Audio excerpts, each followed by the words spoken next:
if you truly want to win, you can't only want to win when you're happy. You can't only want to win when you're motivated, because you're competing against people like me who want to win all of the time. And unfortunately, it's player versus player. Every single girl that you want, every single dollar that you want, I also want.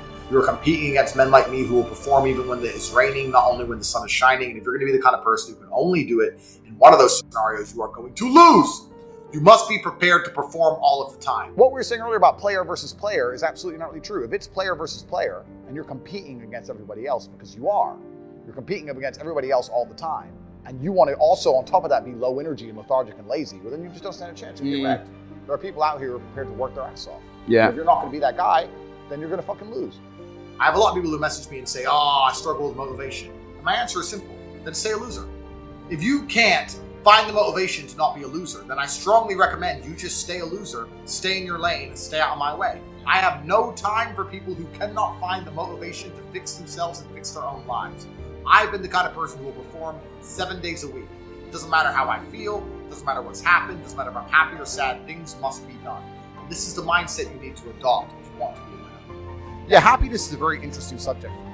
Happiness is the number one thing that must be earned. And I'll tell you that my happiness is based on very real world achievements. I couldn't be happy if I was broke. I couldn't be happy if I was obese. I couldn't be happy if I was lonely. I couldn't be happy if I wasn't respected. I couldn't be happy if I couldn't whoop a dude's ass. I couldn't be happy in those scenarios, so I made sure none of them scenarios came true. I have earned my happiness via hard work. It's the top of a mountain which I have climbed. I deserve it. I deserve to go to sleep with a smile on my fucking face and wake up between two bitches. That's what I fucking deserve. And every single guy who hasn't got it probably doesn't deserve it. And when I got attacked by the Matrix, when they attacked me,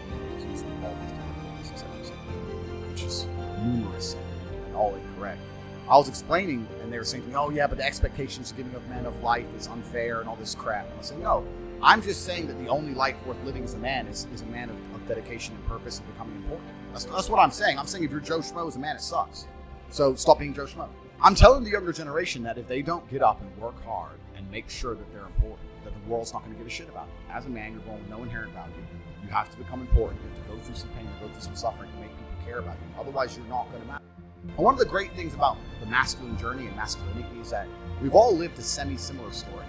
It's kind of cool. Like, we've all been the teenager, gets heartbroken. We've all been unimportant. We've all worked hard and then starting to get some clout. And then we've all kind of lived the same kind of journey. So I say to everybody out there, yeah, if you don't follow that path and follow that journey and in one way or another get to the top, whether it's fighting, whether it's comedy, whether it's musician, whatever it is, if you're just going to stay somewhere near the bottom and then at the age of 44, email me saying I'm depressed, well, of course you're depressed, you're fucking loser. Yeah. But that was your choice, because you have to build yourself as a man. If you decide not to build yourself, then your life's going to suck. I can't imagine life as a man who wasn't competent, but I know for sure it must be miserable. It must be miserable.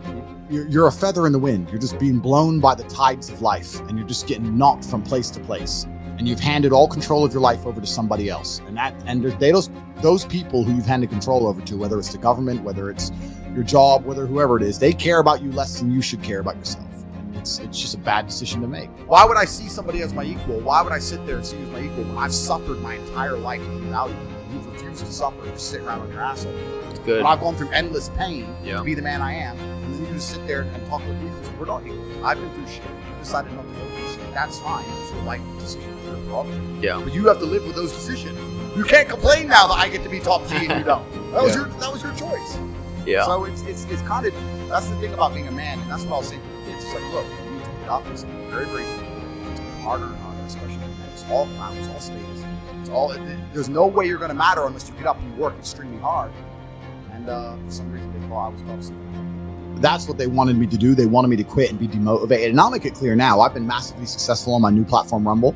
But even if I had one subscriber, I would be posting just like before, podcasts just like before. I'm indefatigable. I do not give up. I do not get tired. I do not quit. That's what they want. That's what the enemy wants from me. They want to try and win a war of attrition. They want to wear me down and hope I quit and give up and go, oh, I'm not getting any traction now. I don't have YouTube. This is going to be hard, etc. I am not that guy. I'm not that guy. I'm the guy who keeps going. And if you're truly indefatigable in life and perspicacious, that's my favorite saying, the one I say all the time, Unmatched perspicacity coupled with sheer indefatigability makes me a feared opponent in any realm of human endeavor is absolutely and utterly true. If you pay attention to the things that are happening around you and you do not quit, you will be a dangerous opponent in any realm of human endeavor. It doesn't matter what you try and do. Cancel me. Fucking cancel me. Cancel me again. Do it again. It ain't going to change anything. I'm a man who lives true to God and says what he means and means what he says, and I know the things I say are good for society and good for the world. I didn't put a fucking magic spell on anybody. The reason people listen to me is because they like what I say and they know that I'm telling the truth. That's the reason I am here. I'm going to continue to do that. And there's nothing anybody can fucking do about it. There's something that's so brilliant, so it's satisfying to your core. It's like an evolutionary adaptation when you feel genuine competence as a man. There's something that oozes from you. Look at James Bond. The reason James Bond is James Bond is because he's good at everything. He can drive, he can fight, he can shoot. He's got all this money. He's smart. He's suave. He's a millionaire. Whatever. There's something about having competence as a man that genuinely satisfies your soul. How can I go to sleep and be sad at night when I know that I'm one of the baddest motherfuckers on the planet? When I know there's not a single scenario in which somebody paired against me will be happy about the pairing. The crazy thing about life and the crazy thing about war, it's always been the same. Getting money and getting status is absolutely and utterly important, because without those things, you're going to end up at the bottom of the ladder. Even if you're on the right team, you're going to end up at the bottom of the ladder, right? So if, let's say, a country, whatever it is, America, were to conscript right now and go to World War III, if you have no money and no real skills, you're the dude who's in the trench getting blown up. You're the fucking cannon fodder. You're the guy walking over landmines to clear them out. But if you're rich or intelligent or have unique skills, then you might be the engineering corps, or you might be an officer, or you might be something else, right? So even in the worst possible cases, even the idea of World War III and mass conscription, having money and status and skills are still going to save you from ending up being the guy in the foxhole just getting blown to fucking smithereens for no reason. You always have to be that guy. So you always have to be upgrading and improving yourself. I'm telling you now, there is not a military alive that would conscript me and allow me to go die as a fucking GI nobody. They'd say the way he can motivate people, this motherfucker's an officer. We can't let him die. We can't let Top G die. That's bad for the morale of the army. But they'd protect me. They'd say, put Top G in the fucking somewhere safe. I'm like, no, I'll go out the front line. I'm like, no, sir, you're too important for the front line. And that's because of the man I built myself to be. And it's been that way since the dawn of human time. You can protect yourself against the worst possible scenarios in life that can possibly happen to you by just becoming a man of genuine competence and skill.